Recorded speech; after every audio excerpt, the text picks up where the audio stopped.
여러분, 나는 누구입니까? 나는 누구일까? 여러분, 이런 생각을 여러분 스스로 한번 질문을 던져보신 적 있으세요? 여러분 누구라고 생각하십니까? 성경에서는 에베소서에 이렇게 말하고 있어요. 우리는 그가 만드신 바라, 이렇게 말하고 있어요. 이 헬러 이 만드신 바 이 그 뜻이요, 포이에마라 가지고요. 영어의 그 포임 아시죠? 시, 작품, 여기서 이렇게 파생되었거든요. 여러분을 성경에서 뭐라 말하냐면 작품이라고 말하고 있습니다. 다시 말해서 그분의 걸 작품이라고 말을 하고 있어요. 그래서 다시 한번 옆에 얼굴 보시면서 당신은 하나님의 작품입니다. 한번 또 인사해 볼까요? 시작. 당신은 하나님의 작품입니다. 네. 이게 좀처럼 여러분 이해하기가 좀 힘들 텐데 쉽게 한번 설명을 해볼게요. 잘 보세요. 이 그림 보이시죠? 영원아, 이 그림 보이지? 이거 누가 그렸을까? 제가 어렸을 때 꿈이 만화가였습니다. 제가 그렸거든요. 여기 염경철 작품 써져 있잖아요. 오늘 아침에 그린 작품입니다. 근데 여러분 이걸 저 스스로는 작품이라 하지만 여러분 보시기에는 그냥 그림일 거예요. 그렇죠? 그림입니다. 왜냐하면 제가 그렸기 때문에 그림이에요. 하지만 여러분, 이분 누구예요? 모나리자죠? 화장지 아닙니다. 모나리자입니다. 이거 누가 그렸어요? 레오나르도? 네, 다빈치. 디카프리오가 다빈치가 그렸어요. 다빈치예요. 그분이 대가입니다. 아마 그림 화가 중에서 최고의 대가이세요. 가장 위대한 화가죠. 이분이 그렸기 때문에 이것은 작품이라 말할 수 있어요. 그러니까 이것은 우리가 영원히 내가 이거 사갈 수 있니? 안 사간다고 합니다. 절대 1,000원 주고도 안 사갑니다. 하지만 이 모나리자는요, 실제로 재작년인가요? 코로나 때 경제가 프랑스 경제가 굉장히 어려웠잖아요. 어려워가지고 어떤 그 기업가가 이것을 처분하자, 이것을 처분해가지고 좀 이 프랑스 경제를 좀 지원하자 했어요. 그래서 이것을 진짜 계산을 해봤어요. 그래서 오늘 우리나라 돈으로 환산하면 75조랍니다. 그러니까 우리가 국방비 한 해 예산이 57조란 거거든요.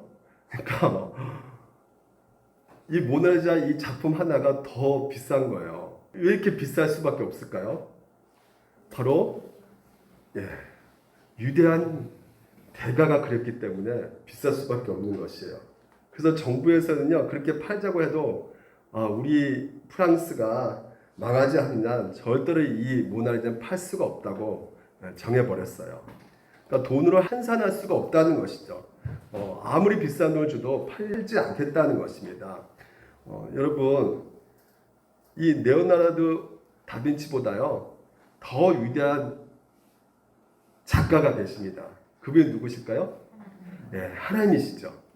우리 하나님이세요. 그러니까 여러분, 하나님이 누굴 만드셨어요? 우리를 만드셨단 말이죠. 하나님 만드신 작품이 바로 우리입니다. 그래서 우리가 얼마짜리일까요? 환산할 수가 없단 말이죠. 어마어마한 가치가 있는 존재란 말입니다. 여러분 이것을 믿으십니까? 네, 믿으셔야 돼요. 여러분과 똑같은 사람 없습니다. 유일합니다. 아주 독보적인 존재예요, 여러분이. 근데 이것을 잘 모르는 사람이 있어요. 이걸 오해하는 사람이 있습니다. 하나님의 그 작품이라 생각하지 않고 상품이라 생각하는 사람이 있어요. 그러니까 상품 같은 건 공장에서 매일 찍어내는 것이죠. 돈으로 계산할 수가 있습니다. 그 가치를요.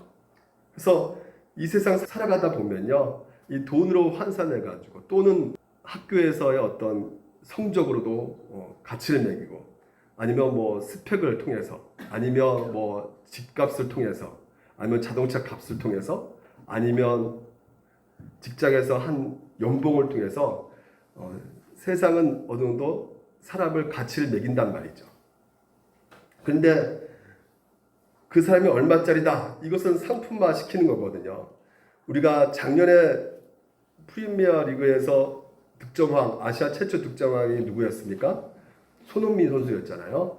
최근에 그 기사를 보니까 굉장히 좀 저도 언짢았는데요. 프리미어 리그 그 영구 선수들, 많은 선수들 있지 않습니까? 거기서 이 손흥민 선수가 그 어느 정도 그 선수의 가치가 있는지 그 연봉을 계산해서 매긴 게 있는데 6위로 올라섰더라고요. 예, 6위입니다, 6위. 그러니까 자꾸만 이 세대의 기류는요, 사람을 돈으로 이렇게 환산하는 시대가 되어버렸어요. 그러니까 사람을 상품화시키는 것이죠. 굉장히 안타까울 수밖에 없는 것이, 여러분 손흥민 선수가 지금은 잘 뛰지만 10년 후에 제대로 뛸 수 있을까요? 예, 그렇게 지금처럼 이렇게 잘 뛰진 못할 거예요. 나이가 먹으면요. 그러면 당연히 뭐가 떨어질 수밖에 없어요. 상품의 가치가 떨어질 수밖에 없게 되는 것입니다. 여러분 이 스마트폰 같은 경우도 새로 나온 제품 같은 경우는 아주 우리가 비싸게 사잖아요. 그렇죠? 그렇지만 이것이 1년 지나면 어떻게 될까요? 가치가 떨어질 수밖에 없어요. 그래서 당근마켓에서 당근 이래요. 판단 말이죠. 여러분 작품은 어떨까요? 작품은 오래가면 오래갈수록 더 비싸질 수밖에 없는 것이에요. 오늘 여러분 자신을 상품으로 생각해서는 안 된다는 것이죠. 그러니까 자기 자신을 계속 개발시키고 어느 정도 자기 이름을 높이고 자기 힘으로 뭐 하면 할수록 더 힘들 수밖에 없는 것이, 우리보다 더 뛰어난 사람들이 너무나 많이 있다는 것이에요. 그래서 하나님께서는 우리를 보고 뭐라 말씀하시냐면 비교하지 말라는 것입니다. 사람과 사람끼리 비교하지 말라는 것이에요. 왜? 우리는 스페셜한 존재이기 때문에, 아주 독특한 유일한 하나님이 만드신 작품이기 때문에 그렇다는 것이에요.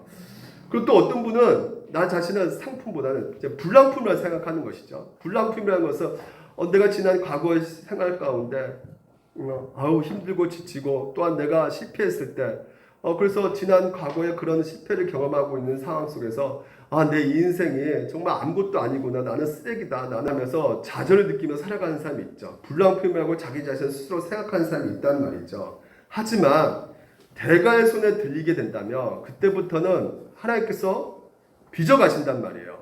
우리가 모세를 보면 알 수가 있죠. 모세가 어땠습니까? 그 인생을 후회하면서 그 80살 돼가지고 그 광야 가운데 목동을 치면서 나는 불량품이야 이랬을 때 하나님께서 그 연세 친히 찾아오셔가지고 그의 인생을 완작품으로 만들고 가시지 않습니까? 그렇습니다. 오늘도 하나님은 위대한 걸작품으로 여러분들을 바꾸고 있고요. 지금도 진행 중에 있다는 것을 여러분들 믿으시기 바랍니다. 그렇기 때문에 여러분, 이게 여러분은 우리의 신자의 정체성이란 말이에요. 네. 그래서 왜 내가 걸작품인가? 그 근본적 이유를 오늘 이 본문을 통해서 여러분과 같이 살펴보기를 원해요. 우리가 한 3가지 정도를 살펴보기를 원하는데, 예수 믿는 사람들의 조롱받았다는 것을 같이 한번 나누고 싶고요. 두 번째는요, 모든 조롱을 예수님께서 견디셨다는 것을 우리가 한번 살펴보려고 해요. 그리고 3번째 마지막 적용점을 여러분과 같이 한번 나눠보려고 하는데요. 먼저 예수님이 사람들에게 조롱을 당하셨다는 것이에요. 우리가 보통 예수님께서 십자가에 못 박혀 죽으셨다 그러면 육체적 고통만 생각하거든요. 근데 제가 지난 시간에 말씀드렸죠.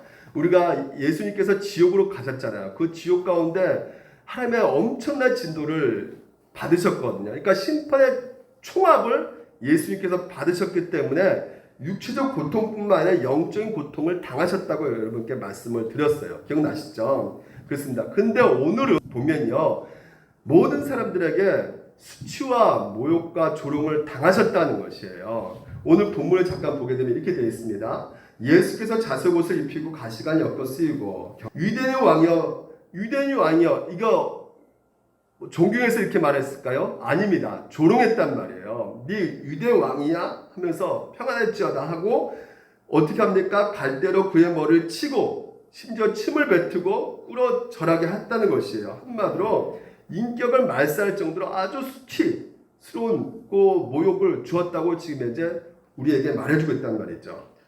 그리고 더군다나 예수님께서 벌거벗은 상태에서 이렇게 당하셨단 말이에요. 우리가 가장 수치스러울 때가 언제입니까? 사람들 보는 데 앞에서 막 진짜 벌거벗음을 당할 때 정말 가장 부끄러움을 느낄 수밖에 없게 되지 않습니까? 근데 예수님께서 채찍질을 당하실 때 온몸이 벗겨진 상태에서 많은 사람 보는 앞에서 엄청나게 그 수치와 조롱을 당하셨다는 것입니다.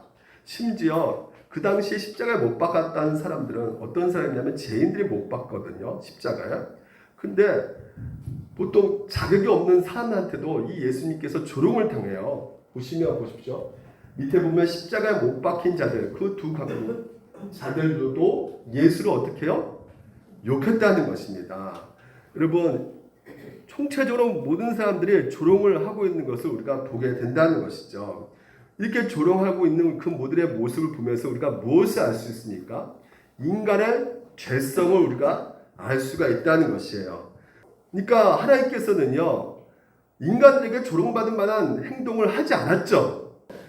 우리 하나님은 이 땅에 오셔가지고, 예수 그리스도께서 이 땅에 오셔가지고 조롱받은 그런 행동을 하지 않으시고요. 오히려 반면에 더 우리를 사랑하시고 끝까지 사랑하시고 심지어 구원을 위해서 최선을 다하시는, 그래서 위로하시고 격려해 주시고 가르치시고 끝까지 우리에게 선행을 베풀어 주셨던 분이 우리 예수 그리스도라는 것이죠. 근데 단지 신성 모독죄라는 그 이유만으로 사람들이 무차별적으로 조롱하고 모욕하고 욕을 퍼붓고 있는 이 상황 속에서 이 모습 가운데 우리가 볼 수 있는 것은 인간의 죄된 본성이 얼마나 이렇게 끔찍한가를 우리가 알 수 있다는 것입니다. 또한 이 조롱하는 장면 가운데 그들의 그 신앙이 어떤 신앙인지를 우리가 또한 볼 수가 있는데, 하나님의 그들을 향해 이루신 구원, 그것을 그들은 어떻게 생각하고 있는가? 당시의 유대인들은요, 보게 되면 이렇게 되어 있어요. 유대 성전을 열고 살을 짓는 자여, 너가 만일 하나님의 아들이거든 자기를 구원하고 십자가에서 내려오라고 이렇게 말하는 것이죠. 그러니까 그들은 결코 이 십자가를요, 어떻게 생각하냐면 영광스럽게 생각하지 않고요, 수치스럽고 무력한 방식이라고 생각하는 것이에요. 그러니까 그런 방식으로는 하나님이 우리를 절대 구원할 수는 없을 것이라고 그들은 믿고 있었던 것이죠. 그래서 예수님을 조롱할 때 어떻게 조롱합니까? 네가 하나님의 아들이라면, 네가 하나님의 그리스도 메시아라면 내려와 봐라. 네 유대 왕 아니냐. 그러니까 결코 너는 이렇게 무력한 모습으로 하나님께서 보내신 자가 아니라는 것이죠. 십자가에 못 박힐 일이 없다는 것이에요. 그런 무력한 모습으로 죽을 수가 없다고 그들은 생각했다는 것입니다. 그래서 십자가에서 내려와 봐라. 그러니까 강력한 능력을 발휘해가지고 십자가에서 내려오면 내가 믿겠다. 이렇게 말을 하고 있는 것이죠. 그들의 조롱함을 우리가 통해서 볼 수 있는 것은 하나님은 결코 연약함을 통해서 일하실 분이 아니다라고 그들은 생각했던 것이에요. 무력한 방법으로 구원하실 수 있는 분이 아니시다라는 것을 그들의 생각 가운데 갖고 있는 구원관이란 말이죠. 근데 바울은 이렇게 말합니다. 거기에 대해서 하나님의 지혜에 있어서는 이 세상의 자기 지혜로 하나님을 알지 못함으로 하나님께서 전도의 미라한 것이 무엇입니까? 바로 십자가죠. 그 십자가로 믿는 자들 구원하시기를 기뻐하셨도다. 유대인은 뭘 구한다고요? 표적을 구한다는 거예요. 이 표적이 뭘까? 기적이죠. 그러니까 다시 말해서 유대인들은 그런 강력한 능력, 그 능력으로 우리를 구원할 것이다 생각했단 말이에요.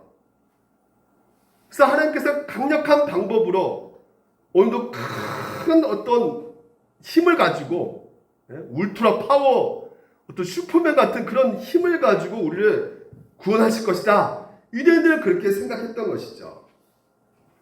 그렇기 때문에 예수님께서 이렇게 십자가 달려 죽으신 것을, 그리고 십자가 달려 연약한 이런 모습 가운데 있는 것을 보면서 메시아 그리스도라고 믿을 수가 없었던 것입니다. 그러니까 바울이 계속해서 뭐라 말합니까? 십자가에 못 박힌 그리스도를 전하니, 뭘 전한다고요? 반드시 예수님이 어떤 분이시라고요?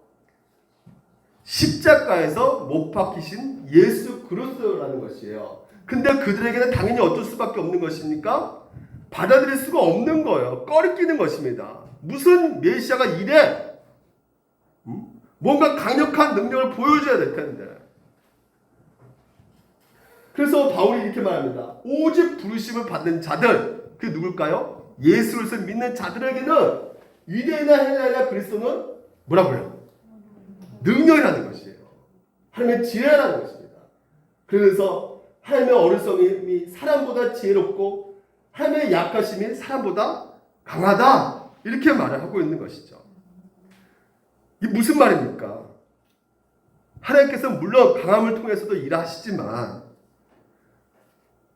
이 유대인들은 하나님께서 그 뜻을 이루어 가실 때 강력한 능력을 통해서 구원할 수 있을 것이라 생각했겠지만요, 하나님께서는 그 연약함을 통해서도 일하실 수 있고 구원하실 수 있는 분이시다는 것을 우리 가운데 보여주고 있다는 것이에요.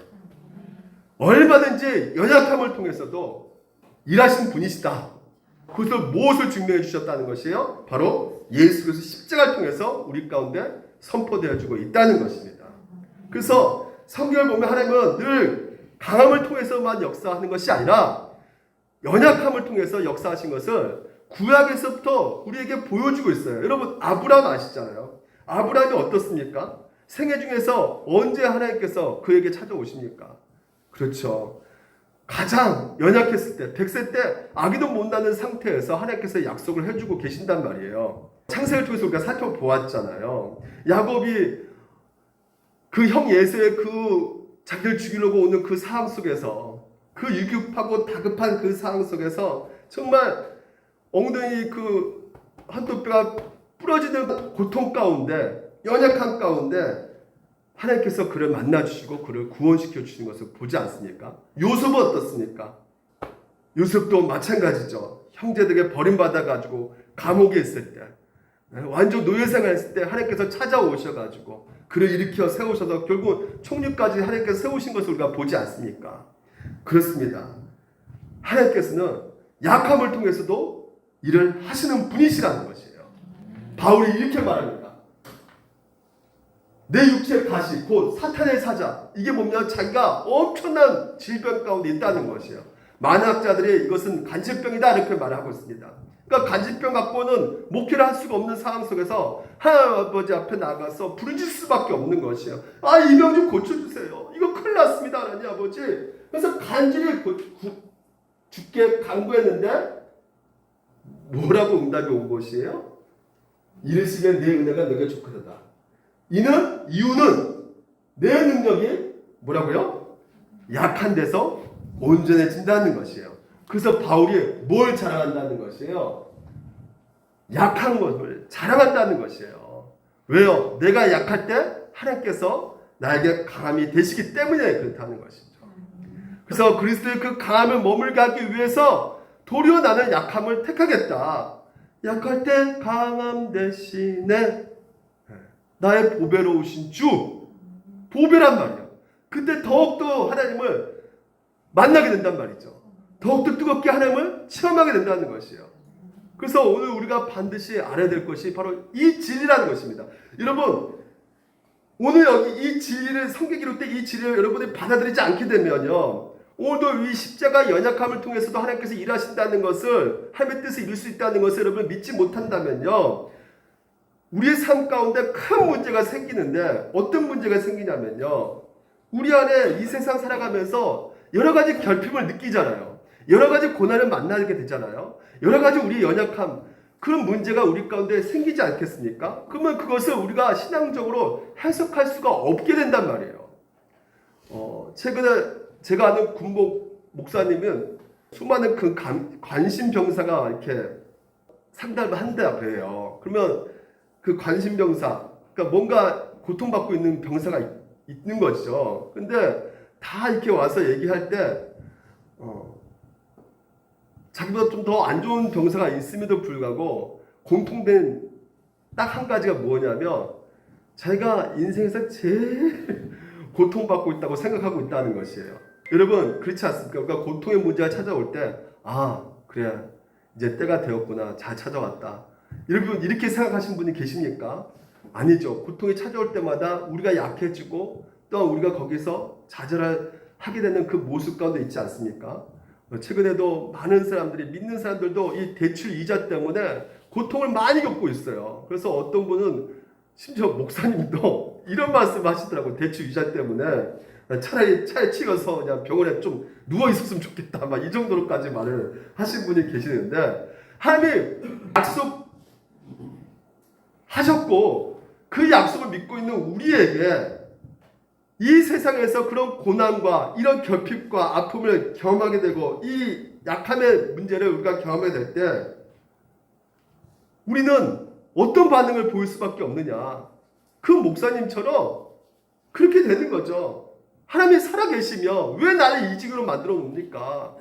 정말 하나님이 불행 가운데 정말 하나님이 살아계시는 건 맞습니까? 내가 옛날부터 좀 짐작을 했지만 이 정도까지는 몰랐다. 이렇게 정말 나에게 관심도 없게끔 행동하신 그 하나님, 정말 내가 이렇게 이 지경까지 되는 하나님이 나를 정말 사랑하고 계신 건 맞나? 정말 지금 나에게 관심 갖고 있는 건 맞나?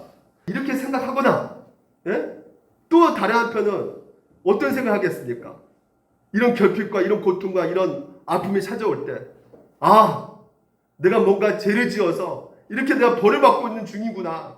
내가 저주받고 있구나. 그래, 내가 그때 죄를 왜 지었을까 하면서 이런 생각, 둘 중 하나 선택하면서 살아간단 말이죠. 근데 오늘 여러분, 십자가 오늘 우리 가운데 보여주고 있는 것이 무엇이냐면, 하나님은 이 세상에서 가장 연약해 보이는 수단을 통해서 이 세상 사람들은 그런 방식으로 구원하실 일이 없어. 그러면서 예수님께서 십자가를 죽으신 것을 사람들이 다 조롱하고 수치하고 그 모욕 가운데 비방을 했지만요. 오늘 우리가 이 세상에 겪고 있는 이 고통과 아픔, 결핍, 연약함, 오늘도 우리가 깨닫게 되는 것이 무엇입니까? 연약함 때문일지라도 그 연약함 통해서도 하나님께서 하나님 뜻을 이뤄 가신다는 것이죠. 얼마든지 그 연약감을 통해서도 구원할 수 있는 분이 우리 하나님이시라는 것입니다. 그래서 우리 가운데 여러 가지 연약한 문제 때문에 찾아오는 그런 고통도 하나님께서 우리를 사랑하지 않는 것이 아니라 우리는 사랑을 의심할 수가 없는 것입니다. 연약함 가운데서도 일하고 계시고 지금도 우리를 보살펴 주시고 우리 가운데 함께 하신다는 것이에요. 오늘 본문 말씀처럼 예수님께서 우리를 위해서 우리의 구원을 하기 위해서 이 세상에서 가장 연약하고 무력한 그 상태까지 내려가신 거잖아요. 그러니까 우리 연약함을 경험하셨기에 오늘 우리의 연약함을 그냥 내버려 두지 않는다는 것이죠. 이 세상에 많은 신들은 없죠. 예. 하지만 그 세상에 말하는 그 신들은 우리 연약함 몰라요. 우리 아픔 고통 모릅니다. 안 가봤기 때문에. 하지만 우리 하나님은 아신단 말이에요. 우리의 약함, 결핍, 고통을 아신단 말이죠. 그래서 우리가 약함에 있을지라도 구원줄 하나님께서는 우리에게 가장 좋은 길로, 선한 길로 인도하신다는 것을 오늘 우리 가운데 이 본문을 통해서도 말씀해주고 있단 말이죠. 그래서 그 확신함에 거하라는 것이에요. 연약함 그 가운데도 하나님께서는 일하고 계신다. 아멘. 이게 오늘 여러분 우리에게 주는 복음의 메시지입니다. 두 번째는 이 모든 조롱과 수치를 견디는 그 이유가 왜 이렇게 견딜 수 있었을까요? 예수님이 어떻게 이렇게 그런 조롱과 수치, 모욕을 견딜 수 있었을까요? 너무나 분명하지 않습니까?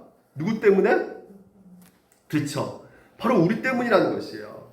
그 모든 모욕과 수치, 조롱, 바로 우리 죄 때문에 우리가 받아야 할 것이란 말이죠. 그러니까 그 우리가 받아야 될 것을 우리가 그 수치와 모욕, 조롱을 받지 않기 위해서 예수님께서 견디셨다는 것이에요. 그러니까 이들이 조롱한 것은 어떤 면에서는요, 틀린 말이 아니에요. 그렇지 않습니까? 너 하나님의 아들이며 유대의 왕이라며 너 내려와가지고 너 억울하지 않나? 와서 네가 그렇게 조롱한 사람 한번 진멸해봐. 여러분 그게 더 합당하지 않습니까? 여러분 누군가 여러분을 정말 까닭없이 쳐가지고 비방하고 조롱하고 막 수치스럽게 한다면 여러분 어떠실 거예요? 그래 나는 그래도 이런 분 없을 거예요. 너무나 억울해가지고 아마 반항했을 것입니다. 따질 것이에요. 하지만 예수님께서는 잠잠히 계셨다는 것이죠. 왜요? 왜 그랬을까요? 다른 것이 아니죠. 어떤 잘못도 없음에도 불구하고 어떤 죄도 짓지 않았음에도 불구하고 그분이 끝까지 참을 수 있었던 것은 다른 것이 아닙니다. 우리 죄 때문에 우리가 당해야 될 그런 수치, 모욕, 그런 조롱 예수님께서 친히 대신 당하셨기 때문에 또한 예수님이 마땅히 받아야 될 그 영광, 영예 그것을 우리를 주기 위해서 기꺼이 그 십자가, 그 고난, 수치와 조롱, 멸시를 당하셨던 것입니다. 목사님, 저는 그 정도 살지 않았는데요. 내가 수치를 당하고 조롱, 모욕, 나 이 정도로 내가 그렇게 산 사람이 아닌데요. 목사님 너무 그따지로 가시는 거 아닙니까? 겉모습만 그렇게 보이지만요. 우리 자신의 내면을 보게 되면 아마 그런 말이 나오지가 않죠. 저 자신도 여러분 저 자신을 저랑 같이 살아본 사람은 압니다. 여러분이 제 과거와 현재 미래 모든 것을 다 알고 있고 또한 내가 생각하고 있는 그 마음의 동기까지 다 알고 있다면 여러분 아마 이 자리에 예배드리고 있는 분은 한 분도 없을 거예요. 은밀하게 지은 그 죄까지도 여러분 다 알게 된다면요. 아마 충격받아서 아마 괴로워하시고 막 교회를 떠날 것 같습니다. 여러분 근데 그 모습이 저만의 모습입니까? 여러분도 다 갖고 있단 말이에요. 남들이 알게 되면 충격받을 그런 행동 여러분도 다 갖고 있단 말이죠. 그러니까 그런 앞에서 어떻게 우리가 떳떳하게 이렇게 말할 수가 있겠어요? 당당히 나올 수 없습니다. 여러분 장폴 사르트라는 무신론자가요. 아주 유명한 책이 있는데 닫힌 방이라는 책이 있습니다. 이 소설이 어떤 내용이냐면요. 3명이 지옥에 떨어집니다. 그러니까 천국 간 게 아니라 지옥에 가게 돼가지고요. 지옥을 도착해 보니까 지옥이 자기가 생각한 거가 완전 다른 거예요. 지옥 가면 어떤 생각을 먼저 해요? 민서가?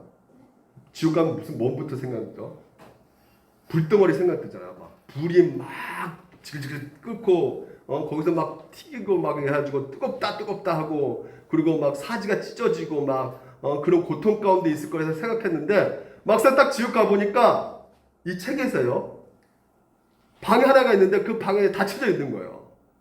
방 하나에 그냥 있는 거예요. 닫혀져 있어가지고요. 거기서 세 사람이 영원히 거기서 닫혀진 방에서 24시간 동안 보내게 됩니다. 그러면 24시간 닫힌 방에 보내게 되면 심심하잖아요. 그래서 서로가 이렇게 물어볼 거 아니에요. 서로가 너 어떻게 들어왔니? 이렇게 물어보잖아요. 그래서 서로 같이 이렇게 이 교제 가운데 죄를 물어봤어요. 너 무슨 죄를 지어가지고 이렇게 지옥에 떨어졌니? 이렇게 물어봤더니 이게 사소한 죄가 아닌 거예요. 엄청난 끔찍한 죄를 지었고 온 거죠. 서로가 다.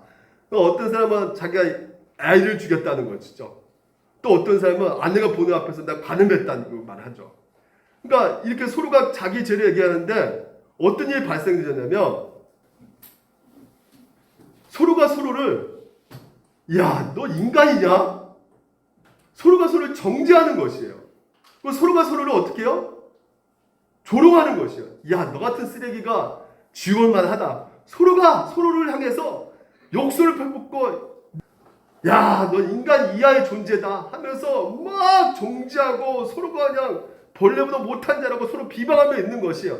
그러니까 지옥이란 것은 어떤 곳이냐?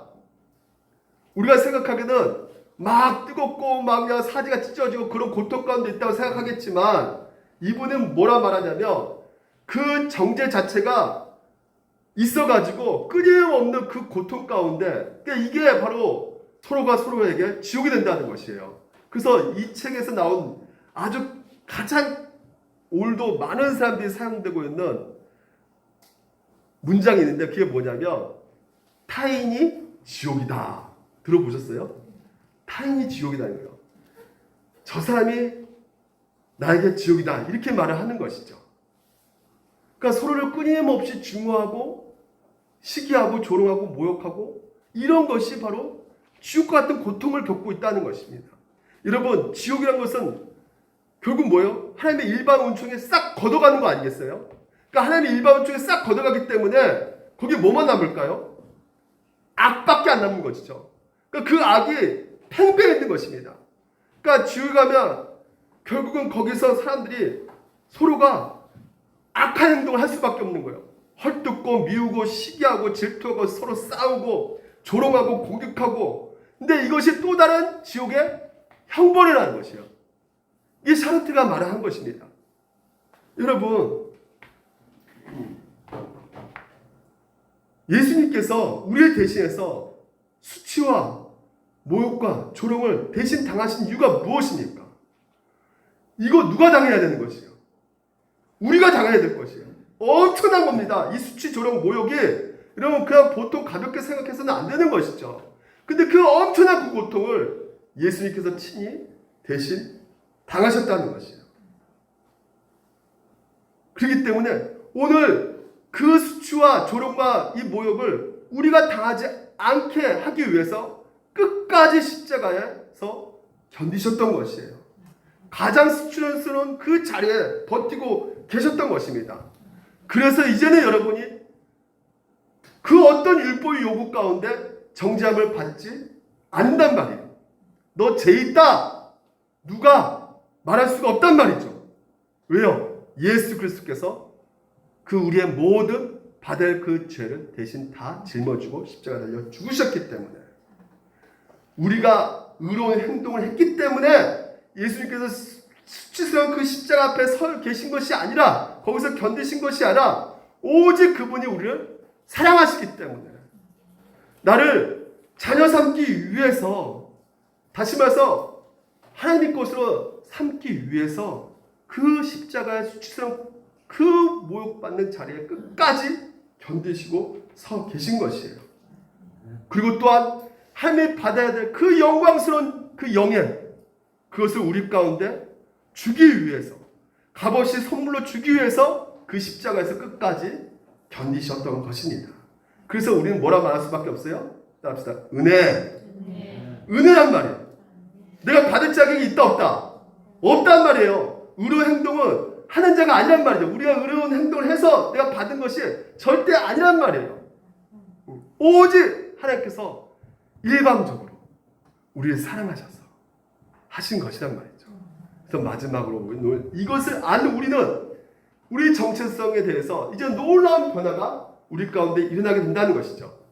오늘 이 진리가 여러분 가운데 깊숙하게 여러분 마음판에 새기게 된다면 놀라운 한 가지 경험을 하게 되는데, 그게 뭘까요? 이것을 굳게 믿는다면요,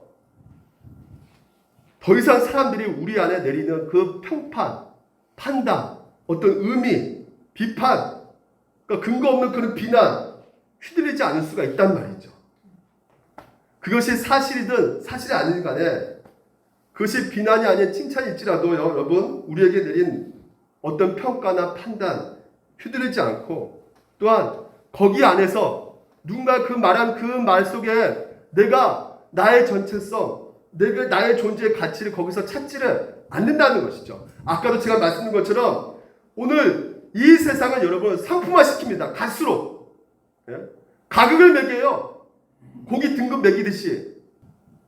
너희 학교가 어디 학교냐? 너 집이 어디 강남에 사냐? 너 자동차 뭘 몰고 다니냐? 평가를 내립니다.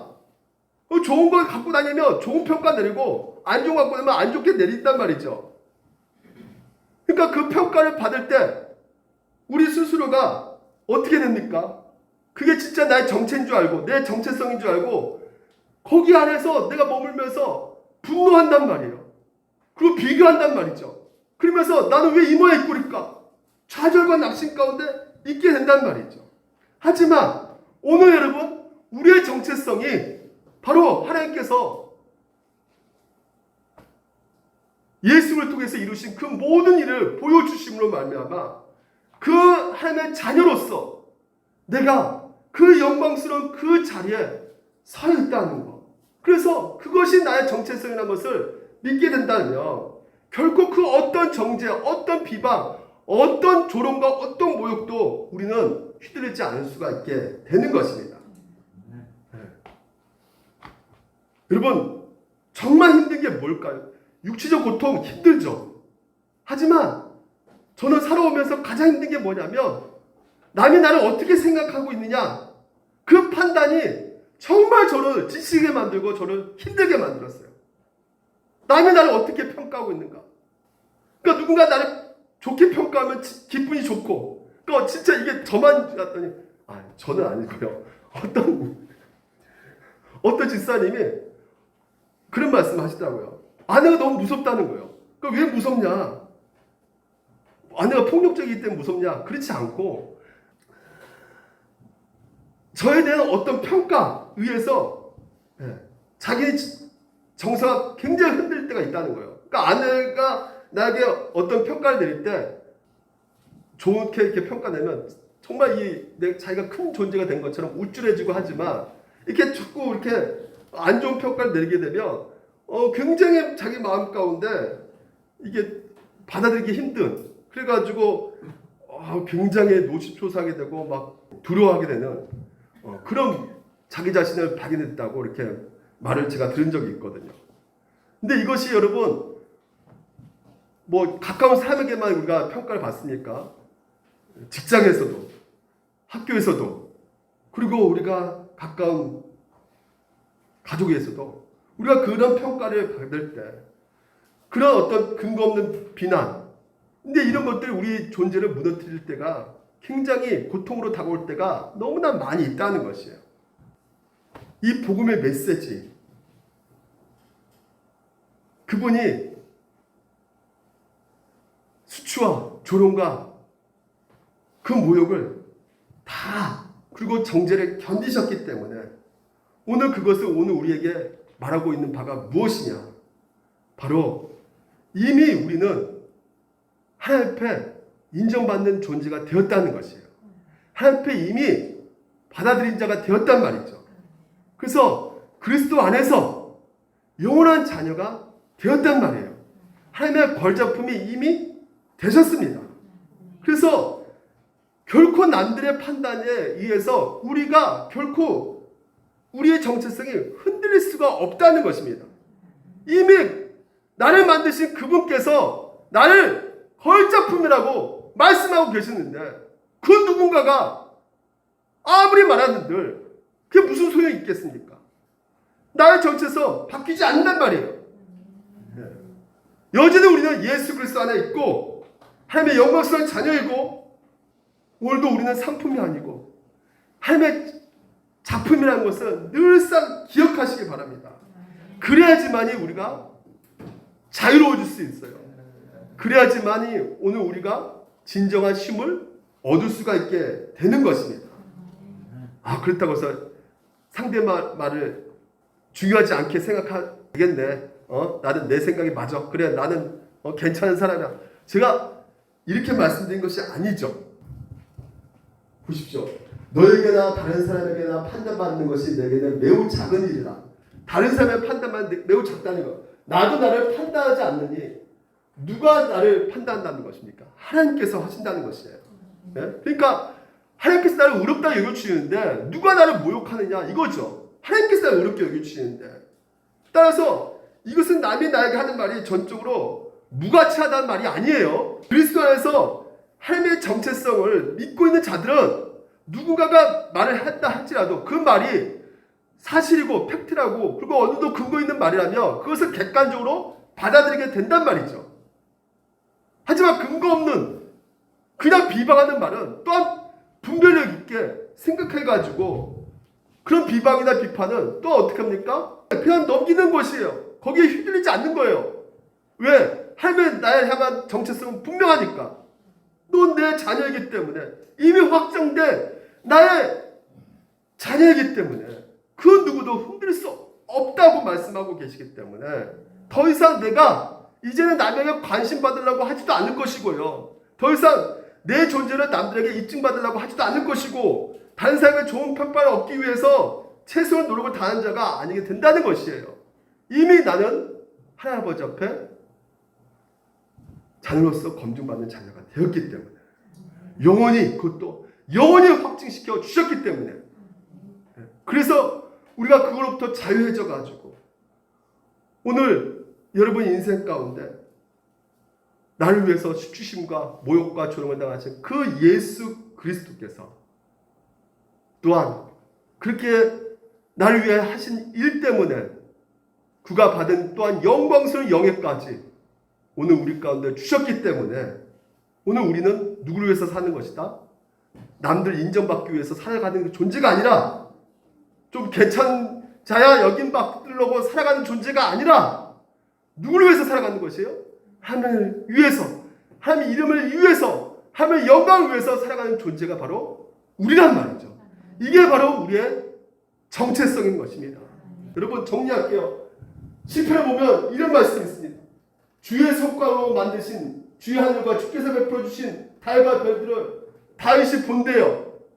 사람이 무엇이기에 자기 인생을 살펴보니까 하나님께서 내 인생은 무엇이기에 주께서 그를 생각하시며 인자가 무엇이기에 주께서 그를 돌보시다니까 그를 하나님보다 조금 못하게 하시고 영화와 종교로 관을 씌우셨나이다. 근데 이것이요 히브리서 신약성경에서는 이렇게 말을 하고 있어요. 보십시오. 오직 우리가 천사들보다 잠시 동안 못하게 하심을 입은 자 곧 죽음의 고난 받으심으로 말미암아 영광과 존귀로 관을 쓰신 누구라고 해요?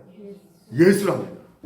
아까는 다윗입니다. 지금 뭐요? 뭘 주입시켜 버렸어요? 넣어버렸어요? 예수를 넣어보셨단 말이죠. 오늘 하나님께서는 여러분에게 이렇게 말씀하시는 것이에요. 너희들이 내가 만든 그 대자연보다 아름답지 않더라도 너희들의 죄를 짓는다 할지라도 너희가 문제가 있다 할지라도 내가 너희들을 귀하게 여기겠다.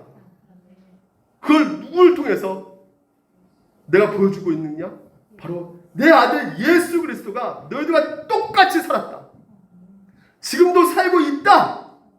너와 함께 오늘 여러분과 같이 함께 예수 그리스도가 연합되어서 여러분과 같이 함께하고 계심을 믿으십니까? 그때 여러분의 새로운 정체성을 깨닫게 되는 것이에요. 그래서 그때는 여러분 오늘 여러분 내가 예수로서 연합됐다는 것을 내 믿음 가운데 뼛속 깊이 믿고 있다면 여러분의 삶의 방향이 달라지게 되는 것이에요. 삶의 태도와 그 모든 행동이 결정되어져요. 무엇을 향합니까? 예수 그리스도입니다. 그래서 나를 어떻게 정의하느냐? 여러분 제가 서두에 말했죠. 내가 누굽니까? 여러분 누구예요? 전 목사입니다. 근데 그냥 목사가 아니란 말이죠. 제가 목사라면 여러분 벌써 여러분 저는요 스트레스 받고 유선적으로 막 여러분한테 잘 보이려고 막 몸을 쳤을 거예요. 그냥 목사가 아니에요. 어떤 목사입니까? 저도 그리스도의 양이란 말이에요. 사랑받고 있는 양이란 말이죠. 그러니까 제가 잘못을 범했을 때 여러분에게 사과한단 말이죠. 저도 부족함을 깨닫고 그래서 계속 그 부족할 때 슬퍼하는 것이 아니라 부족함 가운데서도 하나님께서 일하실 그 양을 먹이실 끝까지 하나님께서 책임져 주시겠다는 것을 믿고 목회를 하는 것이죠. 내가 하는 것이 아니라 하나님께서 하신다고 하니까. 그래서 오늘도 참 목자이신 그리스도의 모양을 받는 목사인 것입니다. 제가 그리스도의 완전한 그 목자의 사랑을 받고 있는 그래서 그 사랑에 의지해서 목회를 하고 있는 목사일 것이에요. 저 아빠일까요? 저 주요 아빠입니다. 근데 괜찮은 아빠는 아니에요. 하지만 제 아들 아버지께서 일하고 계신다는 것을 아는 아빠죠. 끝까지 아버지께서 사랑해 주실 것이고 그래서 그 사랑을 믿고 의지하는 아빠인 것이죠. 제가 존귀한 자입니까? 그냥 존귀한 자가 아니죠. 제가 뭔가 성취해가지고 존귀한 자 된 것이 아닙니다. 뭔가 이뤄서 존귀한 자가 아니에요. 뭔가 많이 가졌기 때문에 존귀한 자가 아니라 예수 그리스도께서 나를 위해서 하신 것 때문에 제가 존귀한 자가 된 것이죠. 여러분도 마찬가지입니다. 여러분도 그리스도 안에서 존엄한 자입니다. 여러분 저는 죄인입니다. 하지만 무슨 죄인일까요? 용서받는 죄인입니다. 저 거룩한 자일까요? 네, 그냥 거룩한 자 아닙니다. 바로 예수 그리스도께서 그 모든 것을 다 이루셨고 그 행하신 것을 저한테 물려주신다고 전가시켜준다고 약속하셨기 때문에 이미 거룩한 자 여김을 받는 자예요. 여러분 걸작품이십니까? 상품 아니세요? 불량품 아니죠? 그냥 걸작품이 아니죠. 어떤 걸작품입니까? 하나밖에 없는 아들 예수 그리스도를 주시면서까지 여러분들을 내 사랑하는 자녀로 삼아주셨기 때문에 여러분 같은 이 세상에서 가장 가치 있는 걸작품은 없습니다.